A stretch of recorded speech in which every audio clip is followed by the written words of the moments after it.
Hello everyone, we are UNITINIA and welcome to the English lesson for 8th grades. Today we have the topic of friendship and we are going to learn about some vocabulary, mainly the adjectives that we can use to describe people and also events and places. And then we will talk about how we can offer something, how we can accept and also refuse something. So let's begin with adjectives. On the left-hand side, we can see the positive ones, and on the right-hand side, we can see the negative ones. What I want you to do is that you should take a screenshot to study those words later on with their translations. So let's give some examples.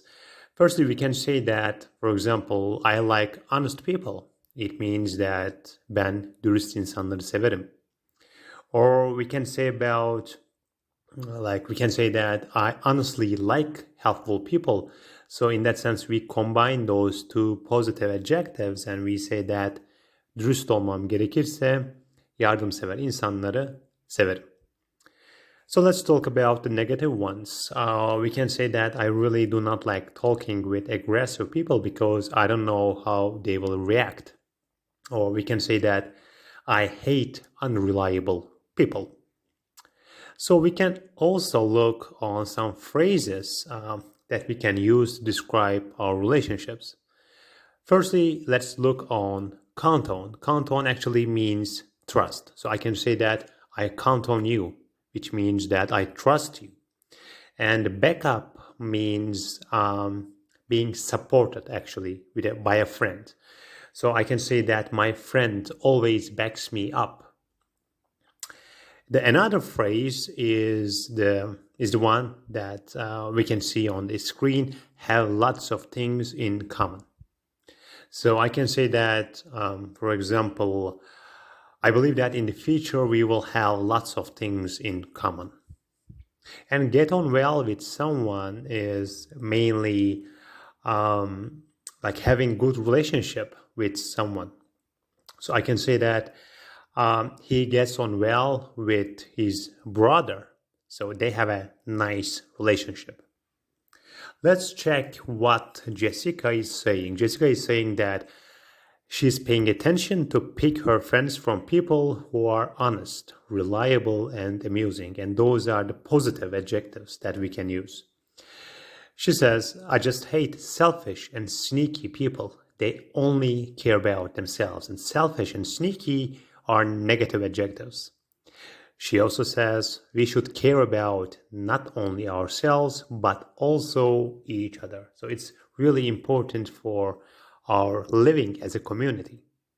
So let's check some adjectives that we can use for describing places and events. On the left-hand side, we can see the positive ones, and on the right-hand side, we can see the negative ones. For example, we can say that this place is so relaxing and it's a really, good feature for a place, like having nice time. Or we can say that this cafe is really cozy. I like spending time here. So for negative adjectives, for examples, we can say that this place is so boring, or we can say that this concert is so lifeless because I don't like the music that this group makes. And let's talk about how we can offer something, how we can accept and refuse something. To offer something, we can use different options. Firstly, we can say, would you like plus verb.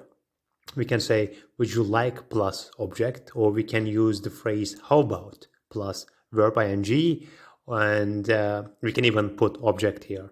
And we can say let's plus verb. For example, let's play football. Let's dance together. So for examples for this topic, we can say that, would you like to dance with me? And you can see that phrase, would you like to, plus verb, dance. Would you like an apple? And you can see the phrase, would you like, plus object. How about going to cinema tomorrow? That's an offer. And we can say, how about, or we can simply say, how about cinema tomorrow? Just simple like that. And how about pasta? And we could even say, how about eating pasta? But we simply omit the verb and we say, how about pasta? And all those things are simply offers, and we can refuse or accept them. In the screen, the blue ones are the ones that we can use for accepting an offer, and the white ones are the ones that we can use for refusing it. So we can say, yes, why not? Of course. I would love to. Sure. Deal. Sounds good. For accepting an offer. And we can say, I don't want to. No, thank you. Doesn't sound good. Sorry, I'm not available for refusing an offer. Let's take a look at an example. So imagine that we are in a restaurant and we are ordering our food. The waitress came and she's saying, what would you like to have? And we can say, I would like to have a pizza, please. And she asks, how about a dessert? And you can see the phrase, how about plus object. And we can say, I don't want anything else, thanks. So we simply refuse the offer of her. So let's take a look at our last example, which is a dialogue. Let's read. Would you like to go to the cinema? We can say, I would love to, but when? So we accept, but we don't know the time. So we want to learn about the details of the time. And our friend says that, how about tomorrow? That's an offer. We say, sorry, I'm busy tomorrow. How about the day after? So our friend says, sounds good. Let's decide on the time later on. Remember that phrase, let's plus verb. And we say deal. So we accept the offer. So, dear students, today what did we learn? We learned about some vocabulary for describing people and events, places. And those were the adjectives like positive and negative adjectives that we can use. Do not forget to take screenshots and study on them. And we also talked about how we can offer something, how we can accept or decline those offers. So that's it for today. See you in our next lesson. Take care.